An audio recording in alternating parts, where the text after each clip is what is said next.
বিহু ধৰি ৰখা মানুহ, বিপুল চেতিয়া ফুকনহঁত বিহু ধৰি ৰখা মানুহ, এই মানুহবোৰে যদি জীয়াই থাকোঁতে সন্মান নাপায়, নহ'লে ৰাজীৱ শদিয়াৰ দৰে অৱস্থা হ'ব। জীয়াই থাকোঁতে কোনো সন্মান নিদিলে। আজি ৰাজীৱ শদিয়াকো আমি কৰ জোৰে মনত পেলাইছোঁ, আৰু ৰাজীৱ শদিয়াৰ কাৰণে এটা হাত চাপৰি।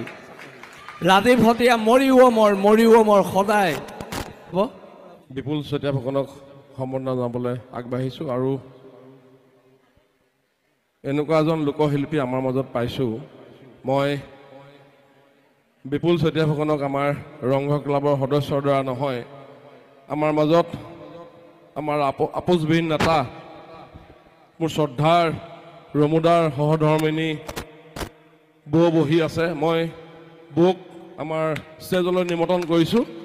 বিপুল চেতিয়া ফুকনক সম্বৰ্ধনা জনাবৰ বাবে মই বৌক আমাৰ ষ্টেজলৈ নিমন্ত্ৰণ কৰিছোঁ, আৰু সকলোকে তেখেতক আদৰি আনিবৰ বাবে অনুৰোধ জনাইছোঁ। প্ৰথমতে এখন ফুলাম গামোচাৰে বিপুল চেতিয়া ফুকনক আদৰণি জনাবৰ বাবে আমাৰ বৌক অনুৰোধ জনাইছোঁ। আমাৰ ৰমুদাৰ সহধৰ্মিনী বিপুল চেতিয়া ফুকন তাকে আদৰণি জনাব, আৰু শৃংখল চলিয়াৰ মাক। আৰু ইয়াৰ পিছতেই তেখেতক এখন সম্বৰ্ধনা পত্ৰ দিবৰ বাবে আৰু এটা জাপিৰে আৰু এটা ৰংঘৰ স্মাৰকৰে তেখেতক সন্মান জনাবৰ বাবে আমি প্ৰবীণ বৰুৱা ডাঙৰীয়া আৰু শৃংখল চলিয়া ডাঙৰীয়াক মই অনুৰোধ জনাইছোঁ।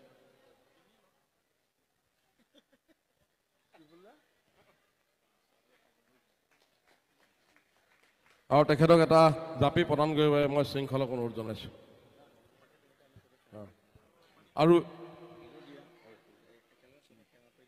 আৰু আমাৰ যি বঁটা ৰংঘৰ, আমি ৰংঘৰটো তেখেতক প্ৰদান কৰোঁতে আমি তেখেতক সকলোৱে সন্মান সহকাৰে শ্ৰদ্ধাৰে এটা সেৱা জনাব বিচাৰিছোঁ। গতিকে সকলোকে চেণ্ডেল খুলি তেখেতক সেৱা জনাই এই ৰংঘৰ বঁটা প্ৰদান কৰিবৰ বাবে আমি অনুৰোধ জনাইছোঁ।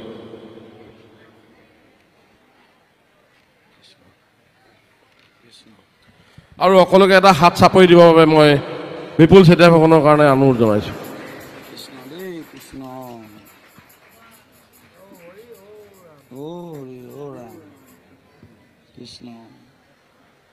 আৰু বিপুল চেতিয়া ফুকনক আমি ৰংঘৰ ৰঙালী বিহু সন্মিলনৰ তৰফৰ পৰা 30,000 টকাৰ আমি হেৰি কৰিছোঁ। গতিকে বিপুল চেতিয়া ফুকনক, আৰু মই আজি এই ইমানখিনি দৰ্শকৰ মাজত বিপুল চেতিয়া ফুকনক তেওঁ এটা জনপ্ৰিয় বিহু ৰাইজৰ আগত দাঙি ধৰিবৰ বাবে অনুৰোধ জনাইছোঁ। আৰু ভানুপ্ৰিয়াই সহযোগ কৰিব লাগিব। মই বিহু গাই আছোঁ 77ৰ পৰা। খগেন গগৈক মই উঠাই আনা দেই, খগেন গগৈক মই এই জগতলৈ লৈ আহা দেই। কিন্তু মই গাই আছোঁ, গাই থাকিম বুলি ভাবিছোঁ। ভূপেন হাজৰিকাকো, ভূপেন দাক মই গান লিখি দিছিলোঁ, গাইছিলে। তেতিয়া ভূপেন দাই মোক আশীৰ্বাদ দিছিলে।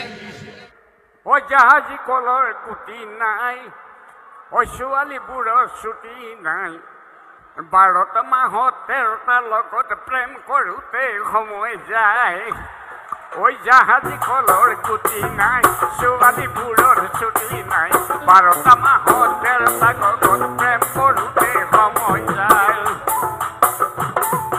বাল্টিং আছে পানী নাই, ঐ বাল্টিং আছে পানী নাই, এজনীও খালী নাই।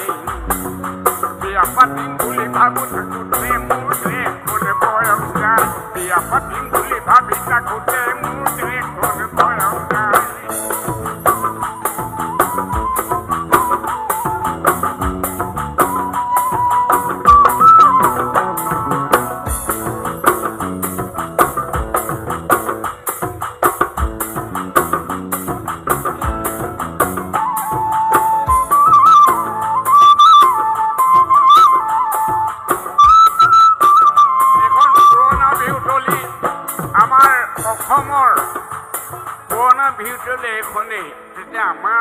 গোটেই ডিষ্ট্ৰিক্ট আছিলে শিৱসাগৰ ডিষ্ট্ৰিক্টে, এতিয়াহে গোলাঘাট যোৰহাট ডিষ্ট্ৰিক্ট হৈ গ'ল।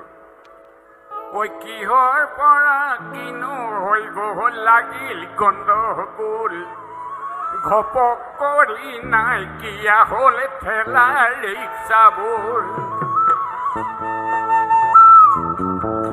চুলি তাৰি গোটেই কাটিম কিনো কৰো হাই বিহাৰীয়ে মানুহ মাৰিছে ৰেলগাড়ী ৰখাই বিহাৰীয়ে মানুহ মাৰিছে ৰেলগাড়ী ৰখাই কিহৰ পৰা কিনো হয়তো লাগিল গণ্ডগোল ঘপক কৰি নাইকিয়া হ'ল ঠেলা ৰিক্সাবোৰ চুলি তাৰি গোটেই কাটিম কিনো কৰো হাই বিহাৰীয়ে মানুহ মাৰিছে ৰেলগাড়ী ৰখাই তুমি শুননে ললিতি ৰেলতো চিঙা যাবি বিহাৰৰ মাজেদি ৰেলতো চিঙা যাবি বিহাৰৰ মাজেদি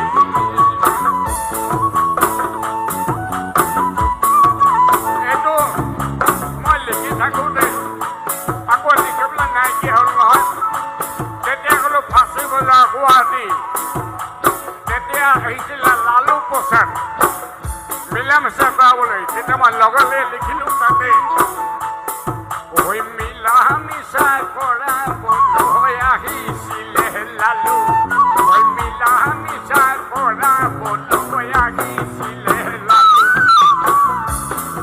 ঐ ভাতৰ লগতে ভাল পালে খাই পিটিকা কৰা আলু এই ভাতৰ লগতে ভাল পালে খাই পিটিকা কৰা আলু এই লালুৱে ক'লে বিহাৰী গ'লে লাগিবলে তা ভায়া ঠায়ে ঠায়ে সোমাই যাবহি বাংলাদেশী মিয়া ঐ ঠায়ে ঠায়ে সোমাই যাবহি বাংলাদেশী মিয়া অসমীয়া ভাই কিনো কৰো হাই অসমীয়া ভাই কিনো কৰো হাই সকলোৱে ভবিছে আমাক সহজ সৰল পায় সকলোৱে ভবিছে আমাক সহজ সৰল পায়